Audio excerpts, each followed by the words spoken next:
Yogyakarta dalam menghadapi pemilu tahun 2024 yang akan disampaikan oleh Prof. Dr. Insinyur J. Danisworo MSc.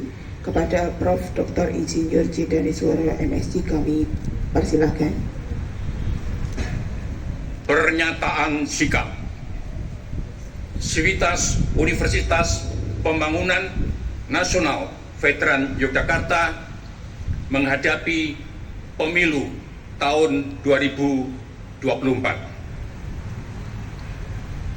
Universitas Pembangunan Nasional Veteran Yogyakarta sebagai kampus bela negara yang didirikan oleh para veteran pejuang kemerdekaan Republik Indonesia dengan sesanti, widya, madyasa, dan semangat Dharma Eva Hato Hanti senantiasa menjaga persatuan dan kesatuan bangsa demi terselenggaranya pemerintahan yang demokratis berdasarkan Pancasila dan Undang-Undang Dasar 1945. Dengan ini kami segenap Sivitas UPN Veteran Yogyakarta menyatakan sikap. Pertama, mengajak segenap komponen bangsa untuk bersatu demi terselenggaranya pemilu yang langsung, umum, bebas, rahasia, jujur, dan adil. Dua, menghargai hak pilih setiap warga negara tanpa intervensi dan provokasi yang dapat memecah belah negara kesatuan Republik Indonesia dan mencederai pesta demokrasi. Tiga, menyeru kepada seluruh masyarakat untuk tidak menyebarkan berita hoax dan ujaran kebencian yang dapat mengganggu jalannya pemilu. Keempat, menghimbau kepada seluruh warga negara yang mempunyai hak pilih agar menggunakan hak pilihnya sesuai hati nurani. Yogyakarta, 7 Februari 2024. Sivitas UPN Veteran Yogyakarta. Selesai. Baik, rekan-rekan media, cara selanjutnya yaitu doa yang akan dipimpin oleh Dr. Di UPN itu kembali ke sifat bela negara, ya, dengan sesantinya widya madyasa. Widya madyasa itu artinya ilmu untuk membangun. Semua ilmu yang diperoleh di bangku kuliah ini harus untuk kesejahteraan umat manusia, harus memerangi kebodohan, memerangi keterbelakangan. Di samping ada semangat yang ada di sana, di patung sana itu Dharma Eva Hato Hanti artinya kuat karena bersatu, bersatu karena kuat. Di dalam pernyataan sikap ini jelas bahwa di dalam pemilu ini tidak boleh ada intervensi. Di pernyataan yang kedua, ya, tidak boleh ada intervensi dan provokasi. Harus prinsip langsung, umum atau luber dan jurdil. Tetapi pesan dari UPN Veteran adalah kepada warga masyarakat agar dalam memilih apakah itu presiden dan wakil presiden, apakah itu caleg di calon-calon legislatif, pimpinan kepala daerah, wali kota dan sebagainya, pakailah kacamata bela negara. Ada 5 nilai bela negara.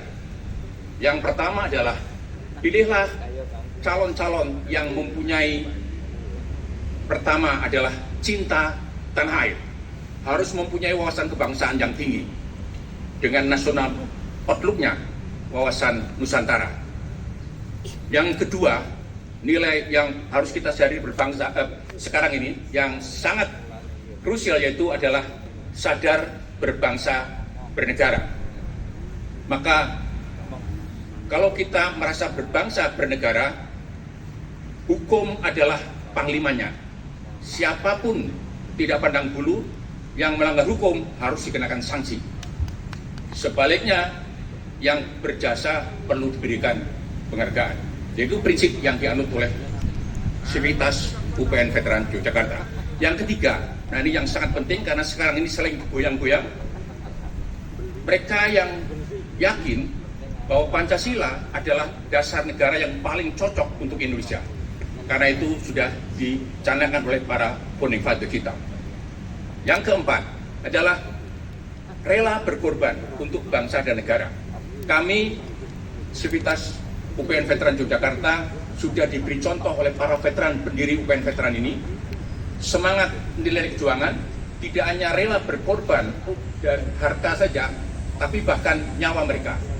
Pahlawan-pahlawan di Kota Baru, artinya di Komplek Kota Baru, itu nama-nama jalan-jalan adalah semua pahlawan yang gugur pada saat perang Kota Baru. Mereka memberi contoh pada kita, maka kami yang ada di UPN ini harus mengikuti nilai-nilai perjuangan yang diwariskan oleh para veteran. Dan yang terakhir adalah, yang kita pilih adalah yang mempunyai minimum penguasaan masalah bela negara. Bagaimana mengenai bela negara sesuai dengan undang-undang berlaku, baik secara fisik maupun psikis. Jadi kalau itu tidak ada pada calon kita, jangan pilih.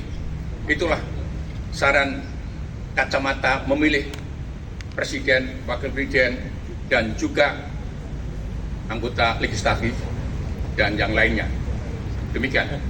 Oke, baik, saya kira cukup ya teman-teman media, nanti untuk pertanyaan lanjutan bisa ditanyakan. Juga menerima pernyataan pesanan untuk menyampaikan pernyataan seperti yang dialami beberapa perguruan tinggi lain. Itu yang pertama. Yang kedua, sampai kemarin atau bahkan sampai hari ini sudah hampir 60 perguruan tinggi yang menyampaikan pernyataan sikap ini. Tapi sepertinya responnya biasa saja oleh pemerintah. Kalau seperti ini, apa yang akan dilakukan selanjutnya oleh UPN? Langsung dijawab, silakan. Ya. Baik, terima kasih atas pertanyaannya. Pertanyaannya saya kira bagus sekali ya.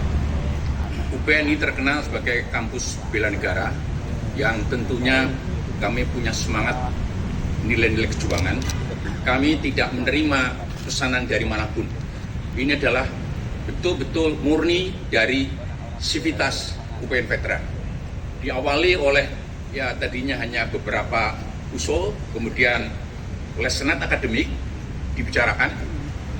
Senat Akademik itu ada 31 orang. Dan untuk kali ini UPN boleh bangga semua anggota Senat adalah doktor, bahkan ada yang profesor. Nah, kemudian konsep untuk pernyataan sikap ini dimatangkan lagi dengan mengundang para guru besar untuk dimatangkan, diperbaiki, dan hasilnya seperti yang saya sampaikan tadi. Di dalam rapat untuk penentuan sikap ini, setelah dimatangkan di Senat Akademik, dimatangkan lagi di rapat antara guru besar dengan Senat Akademik. Di situ dihadiri oleh 10 atau 11 orang.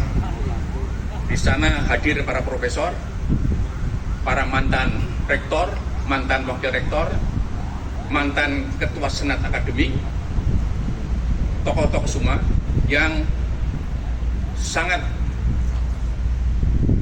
panjang, tetapi dalam diskusi itu ada kesepakatan kita harus menyampaikan sikap itu. Kemudian ada yang bertanya, mengapa UPN kok terlambat? Yang lainnya sudah sebelumnya. Kita tidak ada istilah terlambat. Lebih baik melakukan daripada tidak. Tapi kita punya perhitungan juga. Kami kebetulan di UPN ini banyak yang orang Jawa, orang Jogja. Kita ambil aja tanggal 7. Pitu itu artinya pitulungan. Nah, diharapkan dengan sikap ini kita mendapat pertolongan dari Tuhan Yang Maha Kuasa tadi dengan doa-doa itu agar Indonesia ini tetap selamat dengan pemilu tahun 2024. Demikian. Itu lagi ya, nanti sisanya kita tanyakan di dalam gitu. Silakan. Selamat pagi Prof, perkenalkan saya Panji dari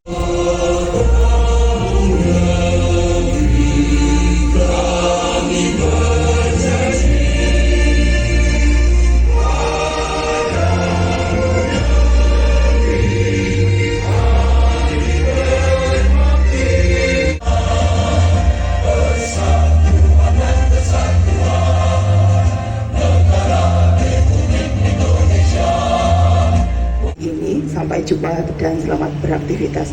Wassalamualaikum warahmatullahi wabarakatuh.